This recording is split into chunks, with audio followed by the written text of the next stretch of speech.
How's everybody doing with this full moon?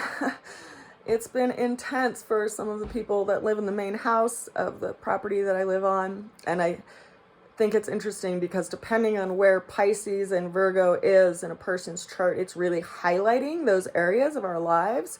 And so I was just sharing some time with someone recently this morning and processing that, because it can feel really intense, especially when we become hyper fixated on something, which is what a lot of us have been doing in the last day or two or three, as the moon has been approaching this space in Virgo, because Virgo likes to look at the details of things, likes to really pick things apart and be hypercritical. And so wherever Virgo is in your chart, it's likely showing up in that area for you, as well as where Pisces is, because the moon is reflecting back to Pisces. And we had the sun and Jupiter in near conjunction.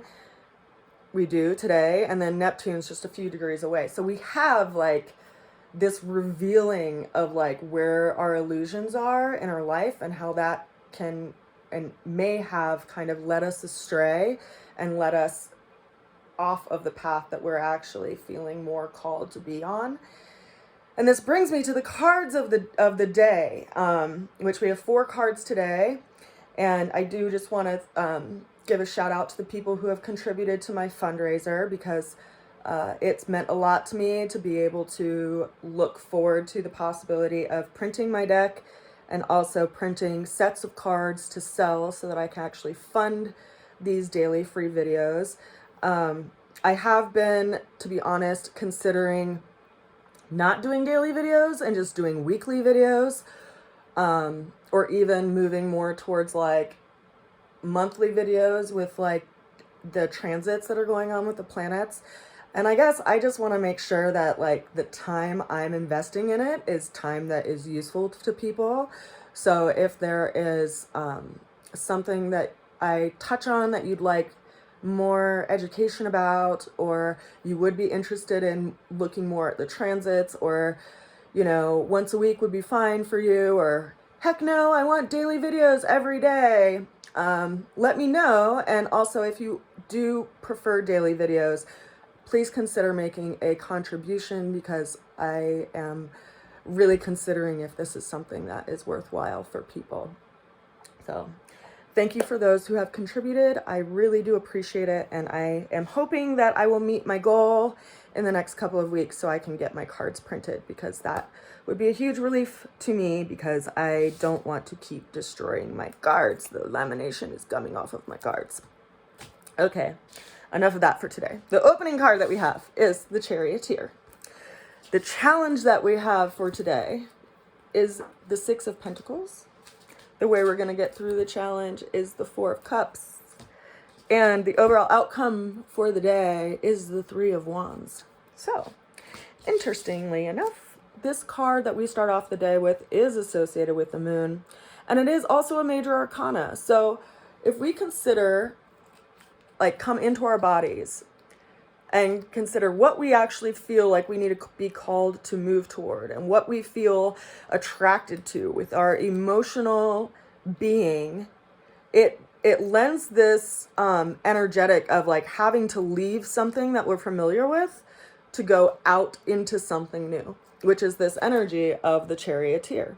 Now he's leaving the familiar surroundings to go out into this unknown, because we're being called into a new emotional experience. And yet it's important to consider what is guiding this chariot that we're all in, right? We have our senses guiding us, these 2 Sphinx-like characters in front of us. And what controls our senses?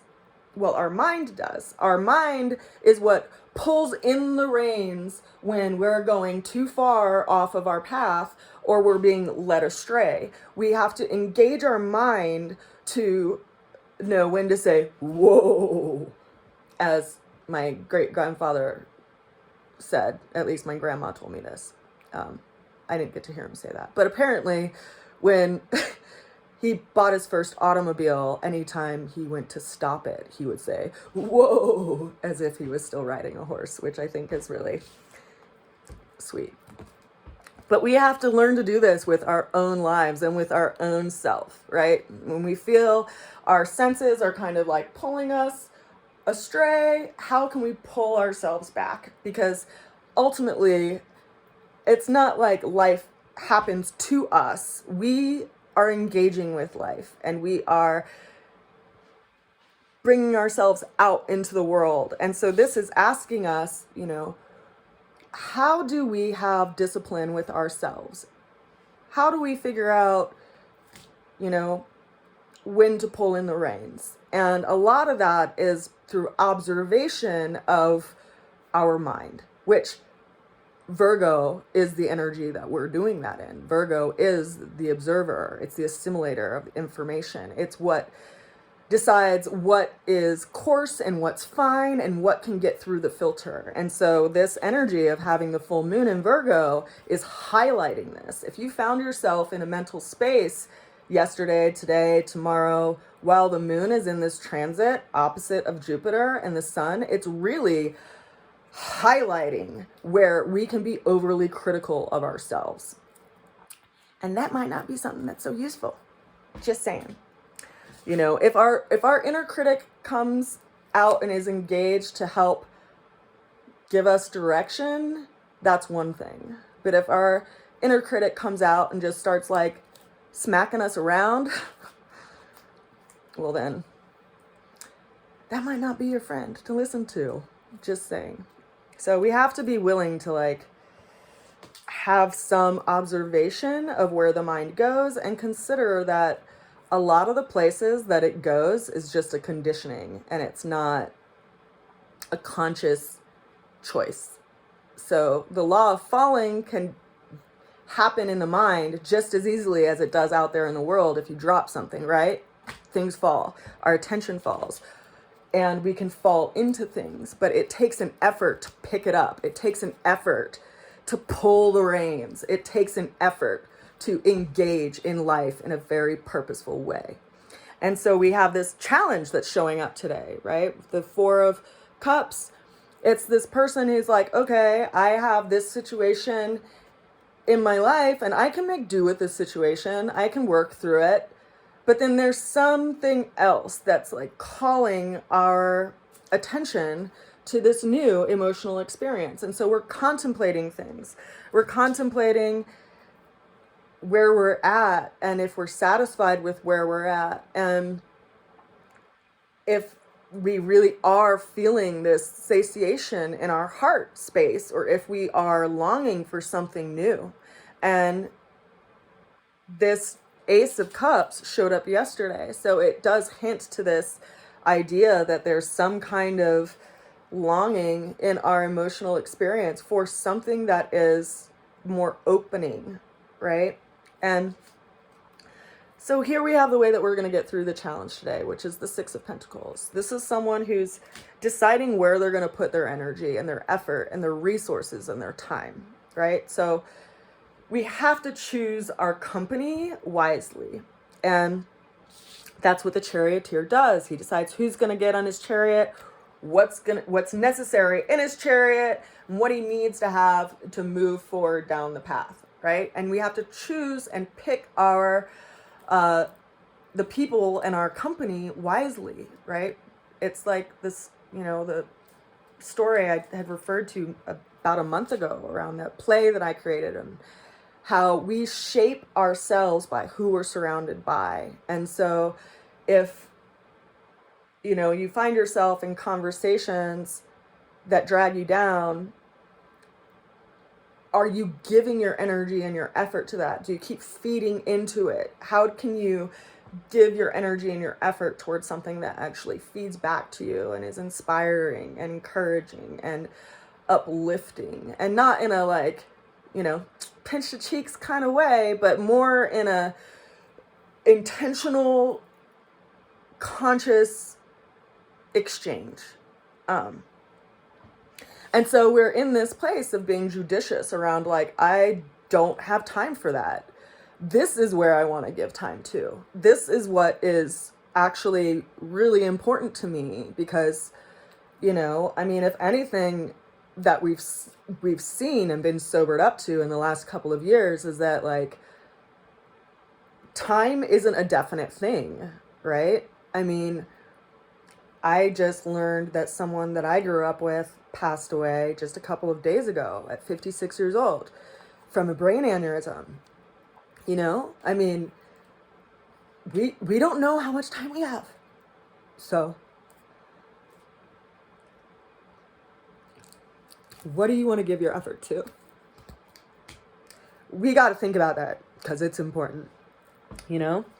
And the ultimate outcome that we have for today is the Three of Wands. And this is someone who is like, God, I have this big body of water that I have to cross. Like, this is a big experience. It's like, you know, someone who's like setting out on a voyage for the first time across the ocean, and all they see is like boats bellowing up and down and like big waves and big creatures and all this stuff. And they're like, I gotta cross over that. Whoa.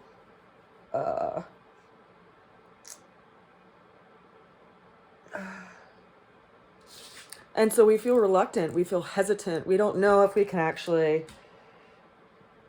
do it, right? We're like, do I have what it takes to get across this like big body of water, this big emotional experience? Do I have what I need to do it? And it's reminding you to keep going. You know, this is the reluctant adventurer, but it's encouraging us to keep moving forward, because help is on the way. We have these two supportive anchored wands behind them, and it's as if saying, you know, once you're out there, there will be support. You know, like, you can go out into the ocean, there's plenty of food, but you have to know how to fish. You know, you have to have the ability to do this. And how can we be open to the idea that we don't have to have everything set and planned before we take off on the journey? Because things change and things shift, and part of the adventure is in finding your footing when things change and when things shift. And, you know, for as much as we've all been really longing to have stability in our lives for the last 2 years, we're still in a period of very great change. And, you know, you can't go out into the ocean and expect to know where the currents are going to be all the time. You have to just be present with the experience and with the situation, and listen and respond and engage. And I think that's what we're all in the process of learning right now, is letting go of the ideals and being present with what is and with each other. Because, I mean, we're all going through it, and we're all on this journey, and I think we're all here to support each other too. So we can do this. We really can. I send you all a good wish and so much love with whatever you're working through. We're all working through it. I'll see you again soon. Bye for now.